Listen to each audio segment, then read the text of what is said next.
ഫസൽ വധക്കേസിൽ കുറ്റസമ്മതം നടത്തിയ സുബീഷിന്റെ മൊഴി വിശ്വാസത്തിലെടുക്കേണ്ടതില്ലെന്ന നിലപാടിലാണ് പോപ്പുലർ ഫ്രണ്ട് നേതൃത്വം. CPIMന്റെ ഇടപെടലാണ് പുതിയ സംഭവവികാസങ്ങൾക്ക് പിന്നിൽ.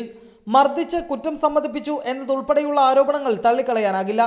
സുബീഷിന്റെ മൊഴി ആധികാരികമല്ലെന്നും ഇതിന്റെ അടിസ്ഥാനത്തിൽ പുനരന്വേഷണം നടത്തേണ്ട ആവശ്യമില്ലെന്നും ജില്ലാ പ്രസിഡന്റ് ബഷീർ പറഞ്ഞു.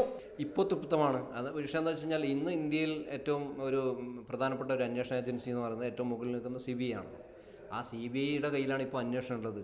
ഇനി CBI അന്വേഷണം ശരിയല്ല എന്ന് പറയണമെങ്കിൽ അതല്ലാത്ത എന്തെങ്കിലും വെളിപ്പെടുത്തലുകൾ ആധികാരികമായിട്ട് വരണം. പോപ്പുലർ ഫ്രണ്ട് പ്രവർത്തകരായ തടവുകാരെ കാണാൻ നേതാക്കൾ ജയിലിൽ പോകാറുണ്ട്. എന്നാൽ ഇവർ സുബീഷിനെ സന്ദർശിച്ചു എന്നാരോപിക്കുന്നവർ അതിന്റെ തെളിവുകൾ കൂടി പുറത്തുവിടണമെന്നാണ് പോപ്പുലർ ഫ്രണ്ടിന്റെ നിലപാട്. അപ്പോൾ അതിനകത്ത് ഇതൊരു സുബീഷിനെ സമ്മർദ്ദം ചെലുത്താൻ വേണ്ടി പോയതാണ് എന്ന് പറയാൻ മാത്രം എന്ത് തെളിവാണ് നമ്മുടെ മുന്നിലുള്ളത്?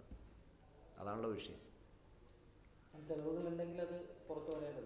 പറയേണ്ടതുണ്ട്. അങ്ങനെയാണെങ്കിൽ അത് കൃത്യമായി വെളിപ്പെടുത്തട്ടെ, അപ്പോൾ നമുക്ക് പ്രതികരിക്കാമല്ലോ. ഫസൽ വധക്കേസിൽ CBI അന്വേഷണം തൃപ്തികരമാണെന്നും പുനരന്വേഷണത്തിന്റെ സാഹചര്യമില്ലെന്നും സുബീഷിന്റെ മൊഴി പുറത്തുവന്ന പശ്ചാത്തലത്തിൽ RSS നേതൃത്വം നിലപാടെടുത്തിരുന്നു.